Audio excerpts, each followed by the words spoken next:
Morning and welcome to the D Diaries. This is the first of several videos that I'll be doing. I'll be doing one a week for the next 12 weeks to actually 11 weeks now. As I take mega doses of vitamin D to correct a low vitamin D level. I've suspected for a while that my D levels were pretty low, and I had a blood test done a week ago yesterday, and a week ago today the doctor's office had called and said that my levels were at 18, and that's a little low. Normal levels are considered 30 to 80. Some people even consider under 50 to be low enough to take corrective action. So I am taking twice a week a 50,000 IU D2 pill, and I'm also taking 2,000 IUs of D3 on a daily basis, in addition to also trying to make sure I eat foods that have vitamin D in them. Unfortunately, I don't really like fish, and there are several other foods that you can find D3 in, vitamin D in. Not a whole lot of foods, and that's kind of a problem. I live in the northern hemisphere, northern Indiana, and it's winter right now, so not a lot of sun, and even in the summer I'm not out in the sun a whole lot. I did notice over the summer that my husband and I, we were out riding on the motorcycle several times a week, and I felt really good. I had a lot of energy. Then it started to get hot and humid, and I don't really like hot and humid, so I stayed inside a lot in the air conditioning. And I gradually did notice that I was starting to feel kind of blah, but I didn't really make the connection with vitamin D.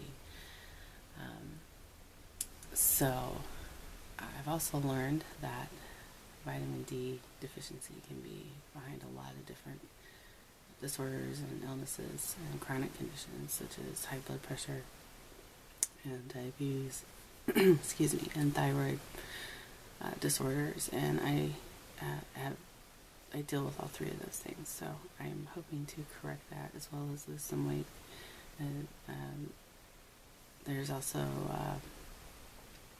speculation that obesity is part of a vitamin D deficiency. So I've got a few extra pounds that I don't need. I've had all my life, actually, and I'm hoping to get rid of them soon.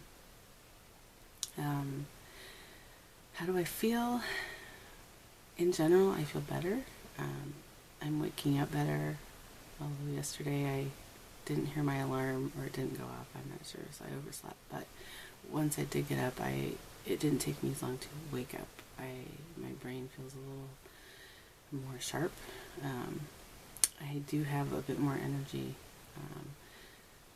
Yesterday, towards the evening, I was starting to kind of feel a little blah again, but it's time for me to take another 50,000 IU vitamin D pill today. So it can take several weeks to build your vitamin D levels up to where they need to be, and I'm taking those 50,000 IUDs for 12 weeks, so that brings us into April, I believe. I think it's April. Yes, I'd have to look, but it's early. I'm not really awake yet. Having my delicious mocha mint yerba mate tea and waking up a little bit. So I will be reporting how I feel every week and what kind of changes are in my body. Hopefully I'm hoping that next year I can get rid of some of the medications, well actually all the medications that I'm taking, and I'm also hoping that maybe the ringing that I've had in my ears since I was 10, and that would make it 32 years that my ears have been ringing, which is called tinnitus or tinnitus. I'm also hoping that maybe it will fix that too, because I am so tired of hearing that noise. I can't even imagine what silence is like anymore. So, anyway, I hope that you enjoyed this, and I hope that I can bring some helpful information to you about vitamin D and deficiency and fixing it. So, have a good day. Thanks.